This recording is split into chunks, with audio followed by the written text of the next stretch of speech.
Good morning mga kananay. Ayan, luto si kananay ng ayan, meatballs na may miswa. Okay, dahil luto na yan, sabay-sabay na natin ilagay ito. Ayan, miswa at ang ating patola.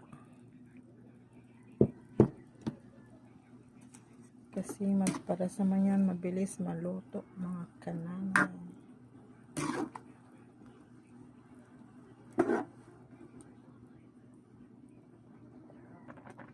Okay mga kanayan, ito na yung ating